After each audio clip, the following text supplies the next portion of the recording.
പറയാറില്ലേ പഴയ സിനിമയിലൊക്കെ എസ്പെഷ്യലി നമ്മൾ കാണാറുണ്ട്, കല്യാണം കഴിഞ്ഞു ഇനി നീ അവന്റെ അമ്മയെ പോലെ പെരുമാറണം. ശരിക്കും ഈ ഭർത്താവിന്റെ അമ്മയെ പോലെ പെരുമാറേണ്ട ഒരാളാണോ സ്ത്രീ എന്ന് പറയുന്നത്?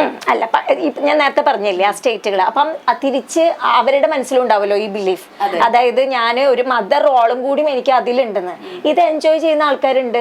ഇവിടെ ഒരു പക്ഷേ ഇയാൾക്ക് എൻജോയ് ചെയ്യാൻ പറ്റാത്തത് ഞാൻ നേരത്തെ പറഞ്ഞ എറിക് ബേണിന്റെ ആ സ്റ്റേറ്റുകൾ ഉണ്ടല്ലോ, ആ സ്റ്റേറ്റുകളിൽ നച്ചറിങ് പാരന്റും ഉണ്ട്, ക്രിട്ടിക്കൽ പാരന്റും ഉണ്ട്. അതായത് വിമർശിക്കുന്ന ഒരു പാരന്റും ഉണ്ട്, കെയർ ചെയ്യുന്ന ഒരു പാരന്റും ഉണ്ട്. എപ്പോഴും മുതിർന്ന ആളാണല്ലോ കെയർ കൊടുക്കാം.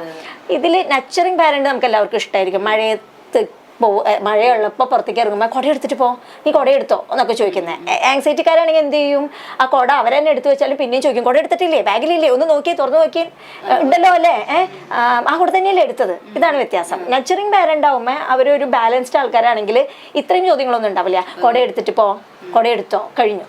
അപ്പം അങ്ങനെയുള്ള പാരന്റ് സ്റ്റൈൽ ഇഷ്ടപ്പെടുന്നവരുണ്ടാവാം. ഇപ്പം ഈ പറഞ്ഞ കോണ്ടെക്സ്റ്റിലെ മദറിലെ വൈഫിലെ പാരന്റിനെ നമുക്കൊരു നച്ചറിങ് പാരന്റ് എന്ന് പറയാൻ പറ്റില്ല. കുറച്ചും കൂടി ചിലപ്പോൾ ക്രിട്ടിക്കൽ പാരന്റിന്റെ സ്റ്റൈലിലായിരിക്കാം അവർ ആ കമന്റ് പ്ലേസ് ചെയ്യുന്നത്. മനസ്സിലായോ? അപ്പം അങ്ങനെ വരുമ്പോഴേ അത് ഇയാളിൽ ഇറിറ്റേഷൻ ഉണ്ടാക്കുകയും എന്നെ അങ്ങോട്ടും ഇങ്ങോട്ടും തിരിയാൻ സമ്മതിക്കുന്നില്ല, എപ്പോഴും കയറി ഇടപെട്ടുകൊണ്ടിരിക്കുകയാണ്. ഇമോഷണൽ ഓവർ ഇൻവോൾവ്മെന്റ് എന്ന് പറഞ്ഞിട്ട് വേറൊരു കോൺസെപ്റ്റ് ഉണ്ട് സൈക്കോളജിയിൽ. അപ്പം അത് ഈ സ്നേഹം കൊണ്ട് മറ്റുള്ളവർ നന്നാവാൻ വേണ്ടിയും അവരുടെ ലൈഫ് നന്നായി പ്രോഗ്രസ് ചെയ്ത് പോകാൻ വേണ്ടിയിട്ടും സ്നേഹമുള്ള ആൾക്കാർ തന്നെ എപ്പോഴും ഇവരുടെ വ്യക്തി സ്വാതന്ത്ര്യത്തിലേക്ക് കടന്ന് കയറിക്കൊണ്ട് നടത്തുന്ന ഇടപെടലുകൾ ആണ് ഇമോഷണൽ ഓവർ ഇൻവോൾവ്മെന്റ്. അത് ചിലപ്പോൾ നമുക്ക് അത്ര ഇഷ്ടപ്പെട്ടു കൊള്ളണമെന്നില്ല. ചില മാനസിക രോഗങ്ങളുടെയൊക്കെ റിലാപ്സിന് ഇത് കാരണമാണ്ട്. രോഗം ശരിയായി പേഷ്യൻ്റ് വീട്ടിലേക്ക് വന്നു, എല്ലാവരും വീട്ടിലെ സ്നേഹമുള്ളവരാണ്, പക്ഷേ ഈ പറഞ്ഞ പോലത്തെ ഇമോഷണൽ ഓവർ ഇൻവോൾവ്മെന്റ് കൊണ്ട് അവർക്ക് റിലാപ്സ് എന്ന് പറഞ്ഞാൽ രോഗം വീണ്ടും വരിക. ഇപ്പോൾ ഒരു തമിഴ് ഫിലിം ഉണ്ട് സന്തോഷ് സുബ്രഹ്മണ്യം എന്ന് പറഞ്ഞിട്ട്. ആ ഫിലിമിലെ ഫാദർ ഈ ഇമോഷണൽ ഓവർ ഇൻവോൾവ്മെന്റ് ഉള്ള ഫാദറാണ്. നമുക്ക് എല്ലാവർക്കും അങ്ങനത്തെ ഒരു ഫാദറിനെ കിട്ടാൻ ആഗ്രഹമുണ്ട് അല്ലേ? പക്ഷെ അവന്റെ ഏറ്റവും വലിയ ദുഃഖം എന്ന് പറയുന്നത് എന്ത് കാര്യത്തിനും ഭക്ഷണം കഴിക്കുമ്പോഴാ ഇങ്ങനെ കഴിക്കടാ, ഇത്ര വാരി നല്ലപോലെ വാരി തിന്നടാ, ആദ്യം അതടിക്ക് ക്യാരം ബോർഡ് കളിക്കുമ്പോൾ കണ്ടിട്ടുണ്ടോ ഫിലിം? അപ്പം അങ്ങനെ എല്ലാ കാര്യത്തിനും അവൻ പറയുന്ന വില കൂടിയ ഷൂ ആണ് എനിക്ക് വായിച്ചു തന്നെ. പക്ഷെ എനിക്ക് അതായിരുന്നില്ല വേണ്ടത്. ഈ ഷർട്ട് എടുക്ക്, ആ ഷർട്ട് എടുക്ക്, ഇതെന്തെങ്ങനെ ഇരിക്കണേ, അങ്ങനെ ഇരിക്കണേ, ഇത് കഴിച്ചിട്ട് മറ്റേത് കഴിക്ക്. അപ്പം അതിൽ ആ ഫാദറിന് സ്നേഹമുണ്ട്, പക്ഷെ അവിടെ അയാള് വ്യക്തി സ്വാതന്ത്ര്യത്തിൽ കയറി ഇടപെട്ടപ്പോൾ ബാക്കി മക്കളെല്ലാം അതിനോട് കോപ്പ് ചെയ്തു. പക്ഷെ ഇവന് അത് തീരെ പറ്റുന്നില്ല. അതാണ് അവിടുത്തെ ഫാദറും ഈ ചൈൽഡും തമ്മിലുള്ള കോൺഫ്ലിക്റ്റ്. അപ്പൊ ഇമോഷണൽ ഓവർ ഇൻവോൾവ്മെന്റിനെ പോസിറ്റീവായിട്ട് നമുക്ക് കാണാൻ പറ്റില്ല. അതിലൊരു നെഗറ്റീവായിട്ടുള്ള സൈക്കോളജിക്കൽ ഫാക്ടർ ഇൻവോൾവ്. ചെറിയൊരു ക്വസ്റ്റ്യനും കൂടെ ചോദിച്ചിട്ട് ഞാൻ അടുത്ത ഇതിലോട്ട് പോകും. അതായത് നമ്മളിപ്പോ പറയാറില്ലേ, ഇപ്പൊ രോഗിയെ ചികിത്സിക്കുന്നതിനേക്കാളും നല്ലത് കൂടെയുള്ള ആളെ ചികിത്സിക്കുന്നതാണെന്ന്. ഇതിലിപ്പോ ഈ ഒരു ക്വസ്റ്റ്യനില് ഭർത്താവ് ആണ് ഈ ക്വസ്റ്റ്യൻ നമ്മളോട് ചോദിച്ചിരിക്കുന്നത്. അതിൽ ഭാര്യയ്ക്കാണ് പ്രശ്നം, അവൾ എന്റെ അമ്മയെ നോക്കുന്നു എന്നുള്ള രീതിയിലാണ് ഭർത്താവ് പറയുന്നത്. പക്ഷെ ഭർത്താവ് തന്നെ സമ്മതിക്കുന്നുണ്ട് ഞാനൊരു ഉഴപ്പനാണെന്നുള്ളത്. അപ്പോ ഈ ഭർത്താവിന്റെ ഉഴപ്പിനെ ചികിത്സിച്ചു കഴിഞ്ഞു കഴിഞ്ഞാല് ഭാര്യ ചിലപ്പോ നോർമൽ ആയിട്ടുള്ള അവിടെ ഭാര്യയ്ക്ക് കുഴപ്പമില്ല, അയാള് അമ്മയാവാൻ നോക്കുന്നു എന്നുള്ള ഒരു അസംഷനിലേക്ക് എത്തുന്നതാണ് ആക്ച്വലി അവരുടെ ഇടയിലുള്ള പ്രശ്നം. മനസ്സിലായോ? അതിനങ്ങനെ ഒരു അർത്ഥമില്ലല്ലോ. അയാൾ ആ ഒരു അർത്ഥം ആട്രിബ്യൂട്ട് ചെയ്യുന്നതാണ്. അമ്മയാവാൻ അതാണ് അയാൾക്ക് അസ്വസ്ഥത ഉണ്ടാക്കണേ. മേ ബി അയാൾക്ക് അമ്മയായിട്ടുള്ള റിലേഷൻഷിപ്പ് മാത്രം നല്ലതായിക്കൊള്ളുന്നില്ല. ഇപ്പൊ ആ മദർ ഫിഗറിനോടുള്ള ഈ കുട്ടിയുടെ ഇയാള് അമ്മയ്ക്ക് എപ്പോഴും കുട്ടിയാണല്ലോ, വളരെ പോസിറ്റീവ് ആയിട്ടുള്ള ഒരു റിലേഷൻഷിപ്പ് ആയിരുന്നെങ്കിൽ ചിലപ്പം അതേ സാധനം ഈ വൈഫിൽ കാണുമ്പോഴും വൈഫിനോട് ഇഷ്ടം വരും. അമ്മയായതുകൊണ്ട് അല്ലെങ്കിൽ അച്ഛനായതുകൊണ്ട് ഒരു അവരുടെ കുട്ടിക്ക് സ്നേഹം ഉണ്ടായിക്കോളും നിർബന്ധമില്ല. തിരിച്ചും അങ്ങനെ തന്നെയാണ്. നമ്മളെപ്പോഴും കവികളൊക്കെ ഈ അമ്മയുടെയൊക്കെ സ്നേഹം ഇങ്ങനെ പാടി പുകഴ്ത്തും അല്ലേ?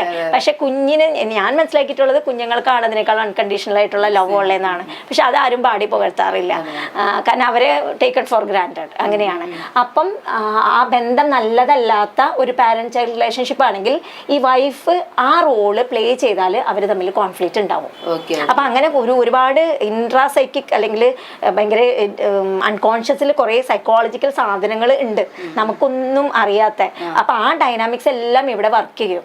അതൊക്കെ ഫ്രോയിഡിന്റെ ഒരു കോൺസെപ്റ്റാണ് ഈ അൺകോൺഷ്യസ് എന്ന് പറയുന്നത്. അപ്പം അത് ഫ്രോയിഡ് എന്ന് പറഞ്ഞാൽ സൈക്കോളജിയിലെ ഒരു ജീനിയസ് ആണ്, സൈക്കോളജിയിൽ നല്ല ലോകത്തിൽ തന്നെ ഒരു ജീനിയസ് ആണ്. അപ്പം ഇങ്ങനത്തെ കുറേ ഇൻട്രാസൈക്കിക് കോൺഫ്ലിക്ട്സ്, അതുപോലെ അൺകോൺഷ്യസിൽ നടക്കുന്ന കുറേ ഡ്രാമകൾ, അതൊക്കെയാണ് ഈ പുറത്തേക്ക് വരുന്ന സ്റ്റേറ്റ്മെന്റിന്റെയും ബിഹേവിയറിന്റെയും ഒക്കെ പിന്നിലുള്ളത്. ഇപ്പൊ ഇയാൾക്ക് എന്തിനാണ് ഇങ്ങനെ എന്ന് പറഞ്ഞതിന് ഇത്ര ദേഷ്യം വരുന്നത്?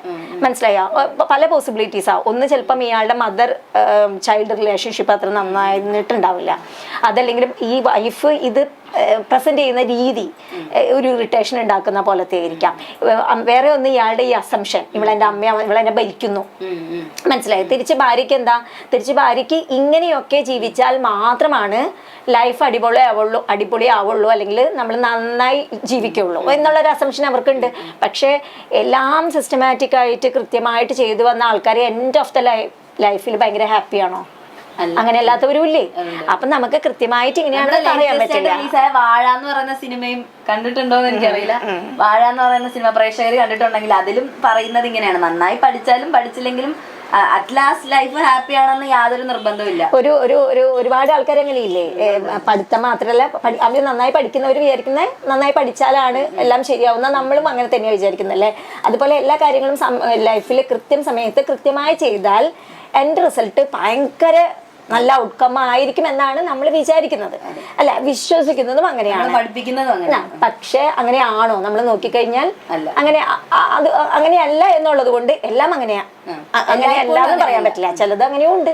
അപ്പൊ നമുക്ക് തന്നെ അത്ര ഉറപ്പില്ല. അപ്പൊ ലോകത്തിന്റെ ഒരു റൂൾ എന്ന് പറഞ്ഞാൽ അൺസർട്ടനിറ്റി തന്നെയാണ് ഈ ലൈഫിന്റെ ബ്യൂട്ടി എന്ന് പറയുന്നത്.